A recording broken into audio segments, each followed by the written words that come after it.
नमस्कार, मैं अभिषेक राज, CEO founder Easyway global. दोस्तों, आज हम बात करने वाले हैं बिहार और निदेशक भर्ती के बारे में।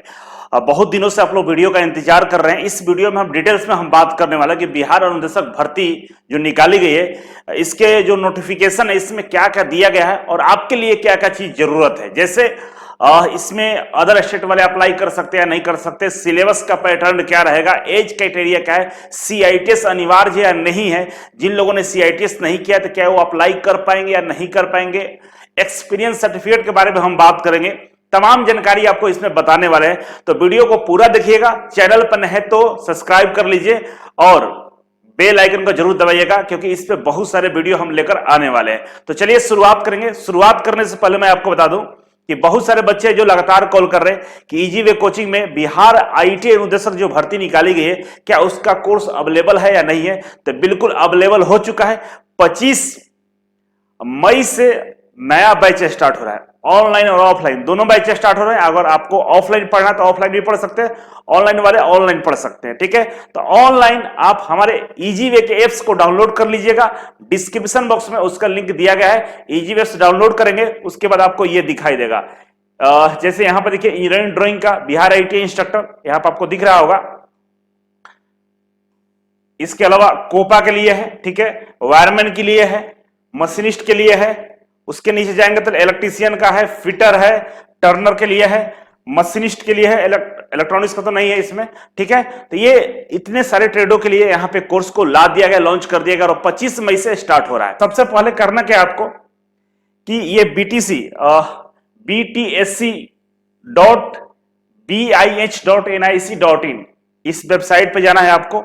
डिस्क्रिप्शन बॉक्स में लिंक डाल देंगे, डायरेक्ट क्लिक करके इस वेबसाइट पर आ जाएंगे। ठीक है, होम पेज पर आएंगे तो नोटिफिकेशन में जो भी वैकेंसी निकाली गई उस सारा का यहाँ पे आपको नोटिफिकेशन दिखाई देगा। ठीक है ना, मतलब बहुत सारे पद पे लगभग 22 पदों पे भर्ती निकाली गई, अलग अलग नोटिफिकेशन यहाँ पे दिया गया। ठीक है ना, किसी एक का हम ओपन करते हैं और आपको मैं डिटेल्स में समझाने का प्रयास करता हूं। ठीक है, तो चलिए डिटेल्स में हम समझते हैं। किसी एक को डाउनलोड करते हैं, हम डाउनलोड करते हैं यहाँ पे इंजीनियरिंग ड्राइंग वाला। ठीक है, तो चलिए शुरुआत करते हैं। सबसे पहले आप इसे डाउनलोड करेंगे तो ये इस तरह का पीडीएफ आपके सामने ओपन हो जाएगा और स्टार्टिंग में विज्ञापन संख्या दिया रहेगा। ठीक है ना, ध्यान रखिएगा, आपने अपने ट्रेड का विज्ञापन संख्या नोट करके रखिएगा।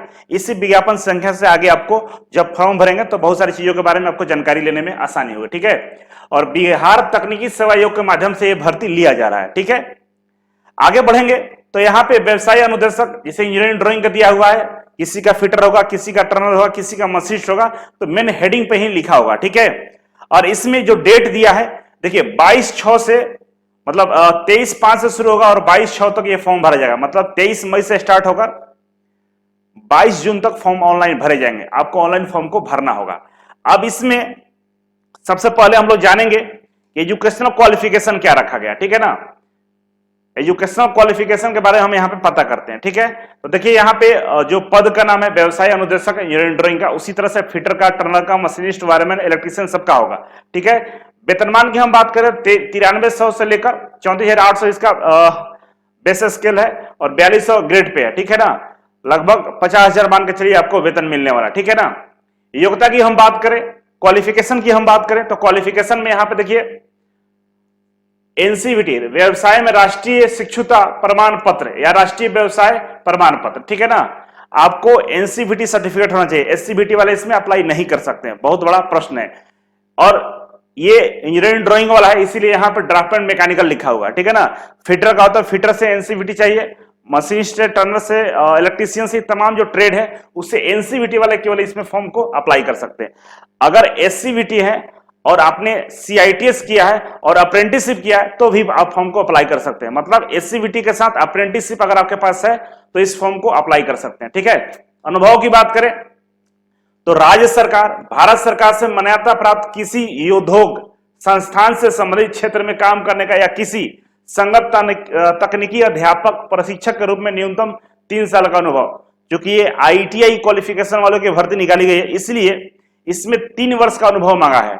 अभी डिप्लोमा और बीटेक के लिए अलग से नोटिफिकेशन जारी किया जाएगा। उसमें डिप्लोमा के लिए 2 साल और बीटेक के लिए 1 साल अनुभव मांगा जाएगा। यहाँ पे 3 साल अनुभव आप लोगों से मांगा गया है जो आईटीआई वाले बच्चे हैं। ठीक है, तो मतलब क्वालिफिकेशन के अनुसार अनुभव भी यहाँ पे अनिवार्य है, होना चाहिए। दूसरा है प्रशिक्षण एवं शिक्षण देने के लिए अधिमानी अर्हता, मतलब डिजायरेबल कंडीशन दे रहा है, डिजायरेबल क्वालिफिकेशन की बात कर रहा है। ये जरूरी क्वालिफिकेशन नहीं है, बोला कि व्यवसाय में क्राफ्टमैन इंस्ट्रक्टर की ट्रेनिंग होनी चाहिए। जिस भी ट्रेड के लिए आप अप्लाई कर रहे हैं उस ट्रेड से क्राफ्टमैन मतलब CITS ट्रेनिंग अगर आप किए हैं तो बहुत अच्छी बात है, उसका नंबर आपको अलग से वेटेज के रूप में दिया जाएगा। ठीक है, ये रहा क्वालिफिकेशन, अनुभव प्रमाण पत्र और CITS के बारे में। बहुत सारे लोगों का भ्रम है कि क्या CITS, अगर CITS हम किए हैं, नहीं किए तो फॉर्म को अप्लाई कर सकते हैं, तो नहीं भी किए हैं तो भी फॉर्म को अप्लाई कर सकते हैं, कोई दिक्कत नहीं है। लेकिन यहां पे CITS के लिए 30 नंबर का वेटेज दे रहा है, 30% का वेटेज है, नंबर की बात नहीं करेंगे, 30% वेटेज है, वो वेटेज आपको नहीं मिलेगा। ठीक है, अब आगे बढ़ते हैं। अब यहां पे बोला है, नोट करके लिखा हुआ है कि जिसके पास CITS नहीं है, बहुत सारे बच्चे CITS कर रहे होंगे अभी, या किसी के पास CITS नहीं है फिर भी वो फॉर्म को अप्लाई करना चाहते हैं, बिल्कुल कर सकते हैं। सिलेक्शन होने के बाद आपको यहां पर बोला है कि 3 साल के अंदर में, 3 वर्ष के अंदर में CITS क्वालिफाई करना होगा, मतलब CITS की ट्रेनिंग लेनी होगी 3 साल के अंदर में। 3 साल के अंदर में नहीं लेते हैं तो 1 साल और एक्सटेंड कर दिया जाएगा, और जब ट्रेनिंग आप लेंगे उस समय वेतन वगैरह पूरे खर्चे सरकार उठाएगी। साथ ही साथ अगर आप CITS नहीं करते हैं नौकरी लगने के बाद भी, तो आपके वेतन वृद्धि रोक दिया जाएगा, ये कंडीशन है। ठीक है, अब यहां पे सीटों के अनुसार आरक्षण भी दिया गया है। ठीक है ना, सीटों के अनुसार यहां पे आरक्षण भी दिया गया है। आरक्षण की हम बात करें तो देखिए, महिलाओं को तो बिहार में आपको पता ही है 35% का आरक्षण है, तो कोटी में आरक्षण दिया है। ठीक ना, यहां पे देखिए अनरिजर्व है, आर्थिक रूप से कमजोर EWS के लिए भी यहां पर आरक्षण है। ठीक है, SC ST OBC, ठीक है ना, OBC में creamy layer, non creamy layer इत्यादि सभी के लिए यहां पर दिया गया है। ठीक है, तो अपने अपने कैटेगरी के अनुसार यहां पर देख सकते हैं आपका आरक्षण यहां पर दिया गया। ठीक है ना, और यहां पर स्पष्ट कर दिया गया है कि महिलाओं के लिए 35% का शैक्षिक आरक्षण यहां पर निर्धारित है। जैसे जनरल में 38 सीट है, 38 में से 35% निकालेगा तो 12 सीट महिलाओं के लिए आरक्षित है, 38 में से 12 सीट पर महिलाओं की भर्ती होगी। उसी तरह से EWS, ये EWS वाला है, EWS में 9 सीट है, 9 में से 3 सीटें महिलाओं के लिए आरक्षित है। सारे में, सब में 35% पे महिलाओं को अलग से रिजर्वेशन दिया गया है। ठीक है, और इसके अलावा जो स्वतंत्रता सेनानी हैं उन लोगों के नाती पोते को भी 2% का आरक्षण दिया गया है अलग से। ठीक है, तो ये रहा आरक्षण का खेल। आगे बढ़ते हैं।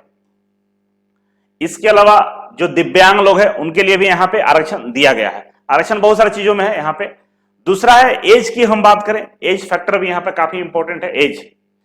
एज बोल रहा है कि 1/8/2022 को न्यूनतम 21 साल होना चाहिए। ठीक है ना, 1/8/2022 मतलब 1 अगस्त 2022 को, ये 23 चल रहा है, ध्यान रखिएगा, न्यूनतम आपका 21 वर्ष होना चाहिए।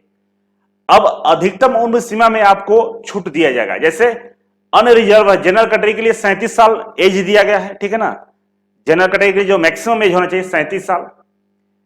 महिलाओं के लिए 40 साल एज दिया है, OBC के लिए 40 वर्ष है। ठीक है ना, महिला पुरुष दोनों के लिए।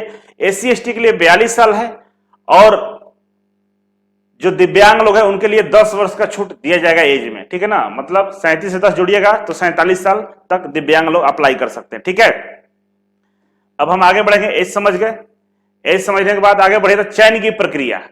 देखिए, चयन प्रक्रिया के बारे में समझिए अच्छा से। बोल रहा है कि 2 चरणों में चयन होगा। प्रथम चरण में लिखित परीक्षा होगा। ठीक है ना, लिखित परीक्षा में जो प्रश्न पूछे जाएंगे वो बहुविकल्पीय होंगे, मतलब एक प्रश्न का 4 विकल्प होगा, उसमें से एक सही होगा जिसका टिक आउट करना होगा। ठीक है, अब ये जो पाठ्यक्रम होगा, परीक्षा का जो पाठ्यक्रम होगा उसको समझिए। 100 प्रश्न आपसे पूछे जाएंगे। ठीक है, 100 प्रश्न आपसे पूछे जाएंगे, प्रत्येक प्रश्न 1 नंबर का होगा। ठीक है ना, और ये 100 है, 100 को 2 भागों में बांट दिया है। ठीक है, एक भाग में 80 क्वेश्चन आएंगे जो केवल और केवल टेक्निकल होंगे, और दूसरा भाग में 20 क्वेश्चन आएंगे जो जनरल सामान्य ज्ञान से होंगे, जनरल स्टडी होंगे। इसमें साइंस वाला भी पार्ट आता है, और GK GS, मतलब GK GS मान लीजिए, ये वाला GK GS है। GK GS से 20 क्वेश्चन पूछे जाएंगे, और ये जिस भी ट्रेड के लिए आप इंस्ट्रक्टर के लिए अप्लाई कर रहे हैं, जैसे फिटर है तो फिटर से 80 क्वेश्चन पूछेगा, 80 नंबर का। इलेक्ट्रीशियन है तो इलेक्ट्रीशियन से 80 क्वेश्चन 80 नंबर का पूछने वाला है। तो आपके जो टेक्निकल है उससे 80 क्वेश्चन रहेगा, और नॉन टेक्निकल GK GS से 20 क्वेश्चन रहेंगे 20 नंबर का। ध्यान रखेंगे जो ये 20 क्वेश्चन पूछे जाएंगे, ज्यादातर चांस है कि आपका करंट अफेयर से क्वेश्चन पूछा जाएगा, क्योंकि वहां पर जो लिखा है आपको बताएंगे आगे, वहां पे लगभग लग रहा है कि वो करंट अफेयर पूछने के ऐसा मोड में है, ठीक है। इसके अलावा निगेटिव मार्किंग भी है, निगेटिव मार्किंग भी है। सही करने पे आपको 1 मार्क्स दिए जाएंगे और गलत करने पे 0.25 मार्क्स काट लिया जाएगा, मतलब 1/4 निगेटिव मार्किंग है, ठीक है ना। 4 क्वेश्चन गलत करने पर 1 नंबर कट जाएगा, ठीक है, ये समझ गए। और एक और इंपॉर्टेंट बात इसमें लिखा हुआ है, इसको समझना काफी अनिवार्य है। बोला है कि भाई हम नॉर्मलाइजेशन की प्रक्रिया अपनाएंगे, ठीक है ना। बोला है कि हम नॉर्मलाइजेशन भी कर सकते हैं, इसके लिए भी आपको तैयार होना होगा। तो ध्यान रखेंगे, ज्यादा क्वेश्चन गलत करने का प्रयास नहीं करना है, ठीक है। अब हम आगे बढ़ेंगे, नेक्स्ट है, अब बोल रहा है कि मतलब जो लिखित परीक्षा होगा उसमें कुछ परसेंटेज डिसाइड किया कि इतना % नंबर आपका होना चाहिए। मतलब बोला है कि लिखित परीक्षा में जो जनरल कैटेगरी के लोग हैं उनको 40% नंबर लाना अनिवार्य है, ओबीसी के लिए 36.5 है, SC/ST के लिए 34% है, ठीक है ना। और महिलाओं के लिए जो दिव्यांग है उनके लिए 32% न्यूनतम मार्क्स आपको लिखित परीक्षा में लाना होगा, तब जाकर आप सेकंड राउंड के लिए क्वालिफाई करेंगे, ठीक है। तो ये लिखित परीक्षा हो गया। अब लिखित परीक्षा के बाद क्या करेगा, ये द्वितीय चरण में आपको मेरिट लिस्ट बनाएगा, ठीक है ना। और द्वितीय चरण में होगा क्या, आइए समझते हैं। प्रथम चरण में लिखित परीक्षा हो गया, अब द्वितीय चरण में मेरिट लिस्ट बनेगा। मेरिट लिस्ट बनेगा कैसे, आइए यहां पर समझते हैं। बोला कि लिखित जो परीक्षा होगा, जो रिटन एग्जाम होगा, उसका 50% ही ऐड करेगा किसमें, मेरिट लिस्ट में। मतलब एग्जाम्पल के लिए, अगर आप रिटन एग्जाम में 40 नंबर लाते हैं मान लीजिए, तो आपका 20 नंबर ही ऐड किया जाएगा किसमें, मेरिट लिस्ट में। अगर आप 80 नंबर लाते हैं, 80 में 80 ला देते हैं, तो इसमें से आपका 40 नंबर ही ऐड किया जाएगा, ठीक है ना। तो जो भी नंबर लाएंगे उसका 50% ही आपको मेरिट लिस्ट में ऐड किया जाएगा, किसका, लिखित परीक्षा का, ए में, ए वाला, ठीक है ना। अब बी सुनिए, बी में बोल रहा है कि जो आपके पास टेक्निकल डिग्री है, जो आपके पास टेक्निकल डिग्री है, ठीक है ना, जैसे इलेक्ट्रीशियन से, फिटर से, टर्नर से, ड्राइंग से, तमाम चीजों से जो टेक्निकल डिग्री है, उसका 20% नंबर आपका मेरिट लिस्ट में ऐड करेगा, ठीक है, उसका 20%। तो मान लीजिए आपका 80% है आईटीआई में, ठीक है ना, 80% का आप 20% निकालिएगा, मान लीजिए 80 का 20% निकालिएगा तो कितना आएगा, 16 नंबर, तो 16 नंबर ऐड कर देगा, ठीक है ना। और टेक्निकल डिग्री का आपका 20% ऐड करेगा। उसी तरह सीआईटीएस के लिए बोल रहा है कि 30% हम ऐड करेंगे सीआईटीएस का। अगर आपका सीआईटीएस में 80 नंबर है, 80 नंबर है, तो इसका 30%, मान लीजिए इसका 30% कितना आ जाएगा, 24 नंबर आपका मेरिट लिस्ट में ऐड करेगा, ठीक है। और डी बोल रहा है कितना हो गया, देखिए जोड़िए कितना हो गया, ये 50 हो गया, ठीक है ना, ये हो गया 20 और हो गया 30, टोटल कितना हो गया, जोड़िएगा 100 हो गया, ठीक है ना, 100 हो गया। 100 प्लस 25 अंक और जोड़ेगा, ठीक है ना, ऊपर वाला ए बी सी करके 100 नंबर हो गया। प्लस में बोला कि 25 नंबर हम उन लोगों को देंगे जो बिहार में पहले से आईटीआई में अनुदेशक पद पे काम कर रहे हैं। कौन, संविदा पे, कॉन्ट्रैक्ट पे। बिहार में 2 तरह के इंस्ट्रक्टर अभी काम कर रहे हैं आईटीआई में, एक तो रेगुलर है, एक कॉन्ट्रैक्ट पे, और तीसरा है गेस्ट फैकल्टी।